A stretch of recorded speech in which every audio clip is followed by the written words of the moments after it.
We'll take the God out. All right. Hey, guys.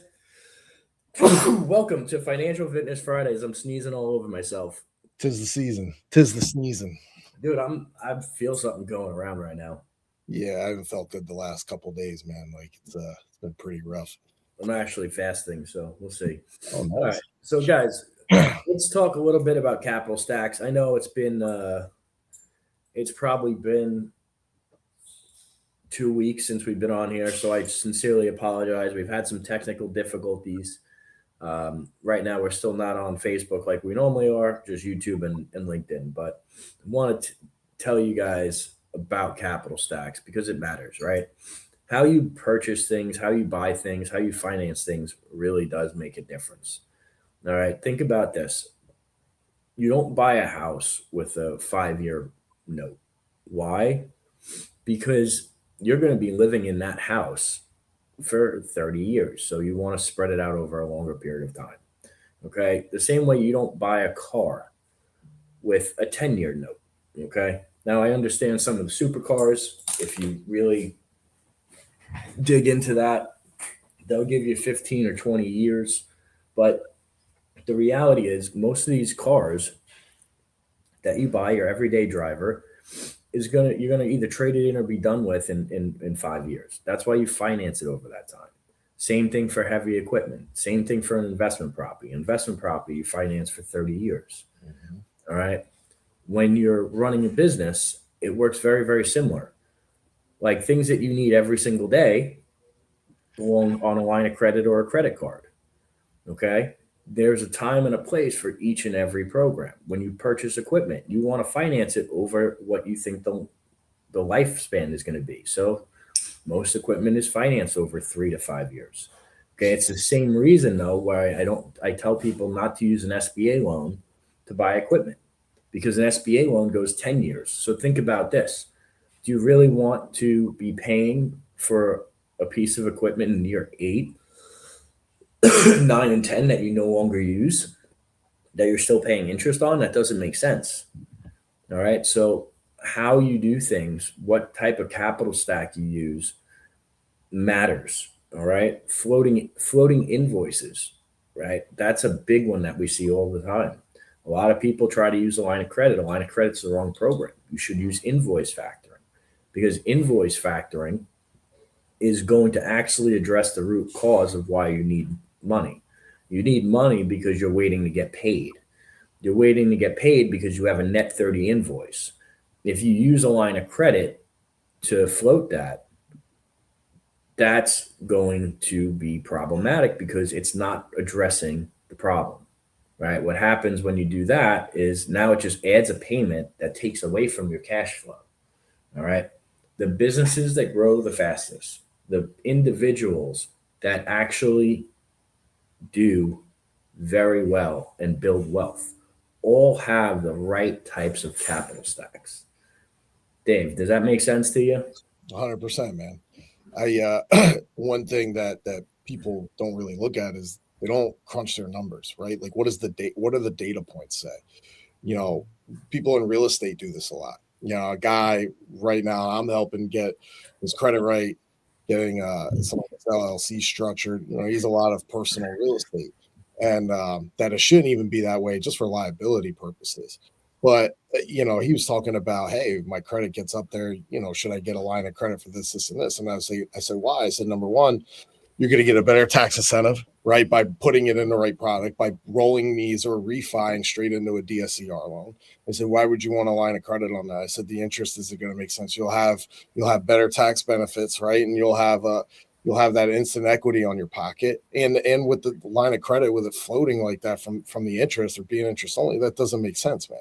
Yeah, oh, okay. All right. I paint this picture. I said, get the line of credit after you get everything done. I said, it's better to have it and not need it, right? Than to just get it. You know, if you have a simple project or if you don't want to fix a flip loan, if you need to float simple project costs that are short term, right? Like everything has its purpose. And I think people see something shiny object and the credit space does this all the time. Hey, like I'm sure you see it all the time. Hey man, get your 0% loan, right? Yeah. come get your 0% loan. Like what is that? Did you do your homework to even look at exactly what that even means? Right. So, that has its purpose too. That's just a creative hack. But guys, everything's into the numbers. What are you doing now to long term? And are the numbers going to pan out? It's really simple math when you break it down. Yeah, think about this, right? Like one of the things that Trump was pushing for was 50-year mortgages and 7 to 10 year car loans. Okay. Based on, yeah, woof. Based on what we just said, okay, do you really want to pay for a house over 50 years? It doesn't, when you actually do the math, and we did the math on this show before, Yeah. it lowers your monthly payment only a small fraction. Okay. But it adds so much more cost to the transaction. Same thing, same exact thing with a 10-year car note.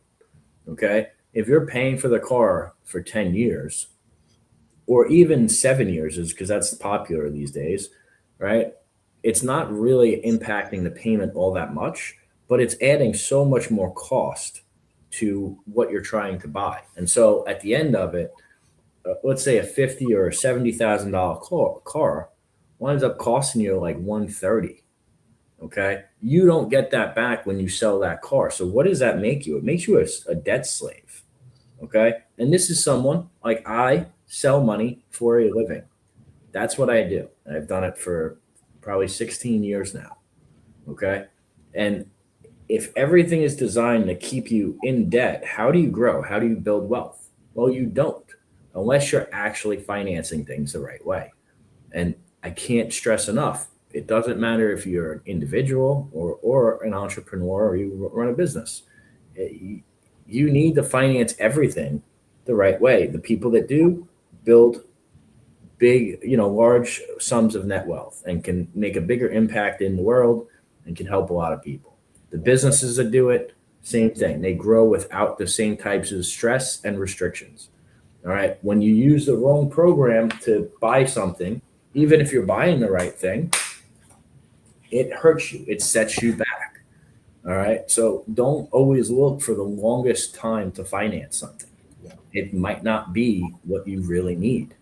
Okay. It might add a lot of cost to what you're trying to do. And it makes it, prohibitive in the long run. Right. You want to talk about adding cost, man? The car thing to me is like crazy. Yeah. People come in. Well, people don't understand the long term or on the back end, because even if, look, man, if you're getting a 7-year or even, these 84-month loans on these cars, unless you're getting in a Honda or a Toyota or something like that, like the depreciation on it is insane, first of all. And then second of all, most people anymore aren't even keeping that stuff for 84 months. And then how they get in trouble, they're rolling that balance into the next 84 months. Yep. And it's just crazy, dude. I knew somebody one time, bro, that luckily it's an ex-wife. Dude, she bought a BMW 3, and this was 10 years ago. She bought a BMW 3 Series. And the principal of that was like $130,000 because of 2 rollovers. It's insane, guys. Yep. You imagine, and most people don't even get gap insurance. Imagine if that BMW got totaled, that $40,000 BMW got totaled. Your insurance company's not going to pay $130,000. No. Now you're in even bigger trouble. So, Yeah. You guys got to be smart. You got to do the numbers. Cars are the worst. Like one of the things I understand it when it comes to the supercars, right? Because if you're buying the right type of supercar, it's going to go up in value. You want a lower payment. You're not using it all the time. Okay. That I get. Boats are very similar. Okay. For those of you that don't know, most boat loans are going to be like 10, 15 years. All right. But if you actually add up how much interest you pay, right? Like on my boat loan, I got 7.5 or 7.25, which was a great rate at the time. I pay probably 3x the amount of interest on a monthly basis than I do on principal. All right. So if you are going to have a note that is set up like that, what do? Well, I pay probably an extra $1,000 a month. Okay. It's more like 900, but call it $1,000 a month towards principal. Why? because as I do that, I'm paying less and less interest and I'm paying more principal down, and it's not costing me as much. Okay. And that's probably the only time I would tell you that you can or should do something like that, because you don't want the interest compounding all the time. So listen, I hope this helped you guys. All right, Dave, final thoughts, final words. Nah, man. Welcome back to both of us. Yep. All right, guys. Appreciate you. And hope you guys have a great weekend. Take care. Be great, y'all.